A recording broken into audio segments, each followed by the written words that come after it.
the Depression. Why? Because its industrial investment largely came after World War I in the 1920s. Those countries that relied on older investment were in deeper trouble. England was in a sort of semi-position because England had begun reinvestment after the turn of the century. So its investment was younger than the United States. Its industrial stock had become younger than that of the United States, but older than that of France, for example. Italy, the red lines in the Piedmont area, was another area that developed in the 1920s and maintained its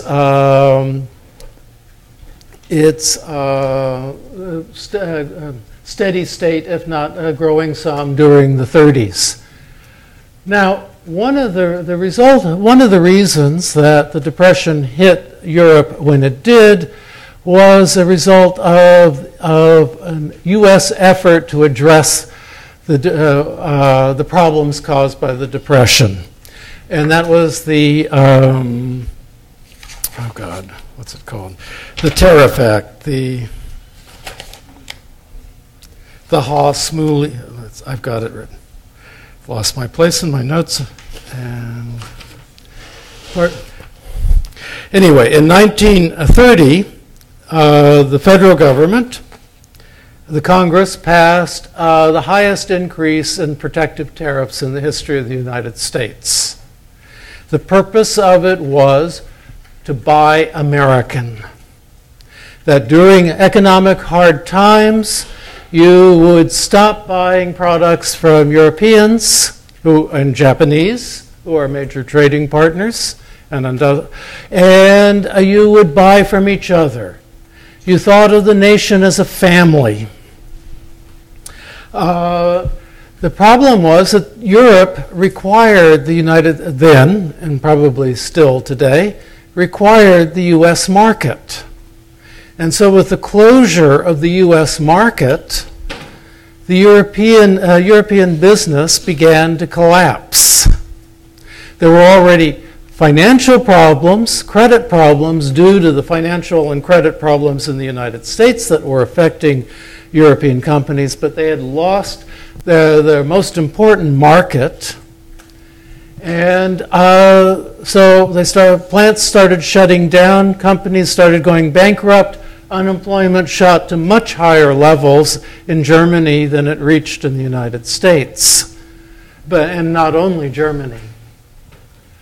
And the problem then had global consequences because Europe could no longer buy products, raw materials from Latin America or Asia. And the economies in those countries collapsed. All of this can be, that particular aspect of it can be pinned on the ill-advised Tariff Protection Act that was passed in 1930. Along with that act was a bill passed that mandated that only one adult in a household could work in the United States, so that two-income families, one of the persons in the family had to give up, well, let's be blunt about it, her job. The idea being, from a kind of social justice perspective, social good perspective, you could see we're all one family, we've got to share the pain. There should not be a situation where there are families that have no breadwinners and other families where there might be 2 or 3 or even 4 adults in the household working, when one adult would be enough to keep them alive and pay pay for the roofs over their head.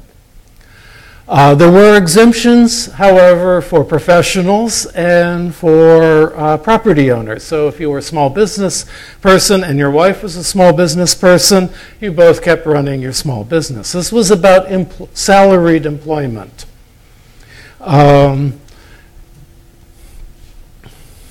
And it probably had about as much good effect on the economy as the Tariff Act did. So the Depression was viewed at this time, and generally still is viewed, as having spread around the world because of ill-conceived U.S. responses to its own internal problems. Problems which then generalized the financial crisis and the industrial crisis and a crisis of raw materials. So there were few countries that were not affected by the downturn. And in some cases, the downturn was in the global south was more devastating than anywhere in North America or Europe. But in the United States, there blossomed. The people who were most severely affected by the Depression were likely people who were already poor to begin with, but who were the first people to lose their jobs or to lose their land. So in the North, it was, and the West, it would be African Americans, Mexicans, and other racial minorities, people of color, who would lose their jobs first. In the South, it was in the rural communities where people no longer could make a living off of their land. Now, through the 20s, the rural sector had been in difficult times because of the declining prices that commodities were getting. But commodity prices dropped dramatically, so farmers had a very difficult time paying their bills. The international markets closed down. Farmers' response was to destroy their crops, to put milk dig big holes and empty milk, all the milk that they produced into it, in order partly to have a dramatic protest, but partly to create scarcity, which could then hopefully drive the prices up a little bit. But even if the prices increased significantly, farmers were not likely to be able to pay their bills. So what the farmers really wanted was the government to guarantee an annual income for their crop based on the crops and acreage that they had, something that Hoover refused to consider on basic market principles, but which Roosevelt did as soon as he could. So, let's see.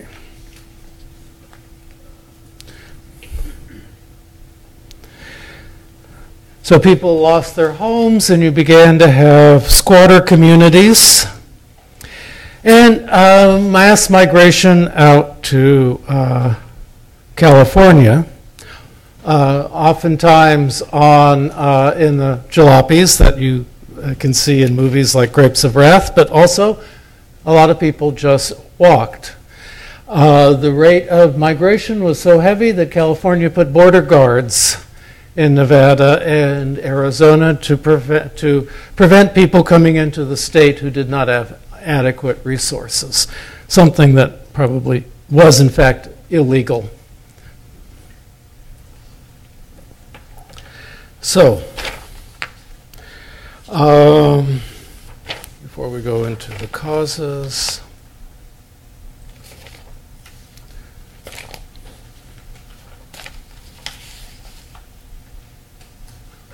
what was Hoover's response?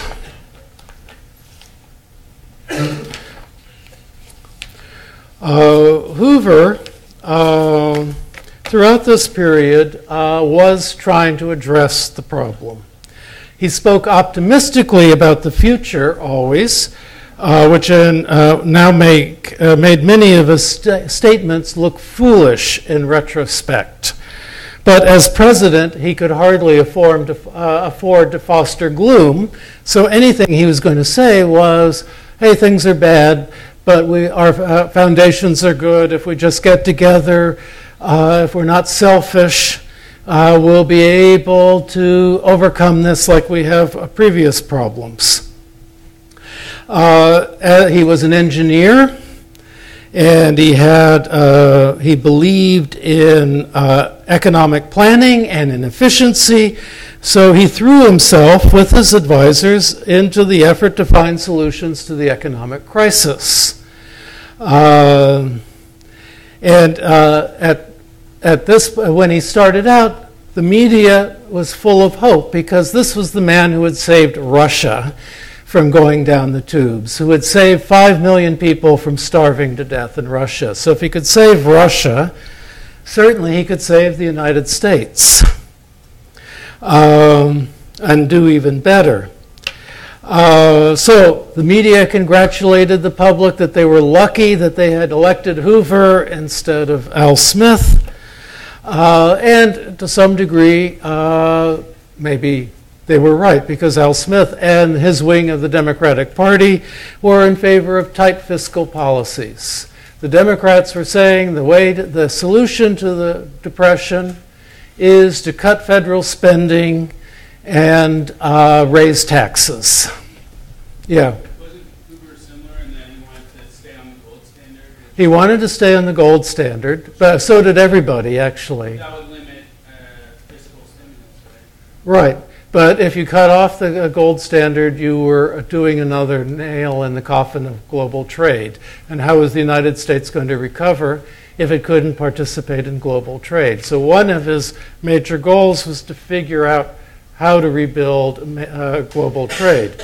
One of the things he did to do that was to extend credits to Latin American countries and to China to allow them to buy U.S. products in exchange for their natural resources.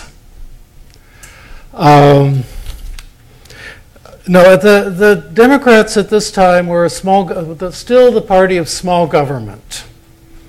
So the solutions they were offering was, let's just batten down the hatches, cut government spending, raise taxes if we have to so we have balanced budgets, and let the crisis go its course, which is the policy they had pursued in the Depression of 1893. That depression had lasted 3 years, but it was disastrous for them politically, so they hadn't learned from that experience. The Republicans had traditionally been a party that was prepared to do deficit spending and to do stimulus spending if it was necessary to address a short-term problem. So Hoover was an economic interventionist. Though he opposed the federal government providing relief for the unemployed or aid to family losing their homes. He thought those were state issues and states had to take care of it. So he wanted he didn't think it was appropriate for the federal government to aid individuals. What it should do is aid businesses, who in turn, by increasing their business activities, would do things that would provide jobs and products for people. Because he believed that only when business could expect a profit from sales would they start up production again. And he also urged cooperation between business and labor in the face of economic downturn. So his first acts, as it became clear that this was not simply a temporary financial blip, but something more profound going on, was to call conferences of business executives and labor leaders to obtain pledges from all of those who came that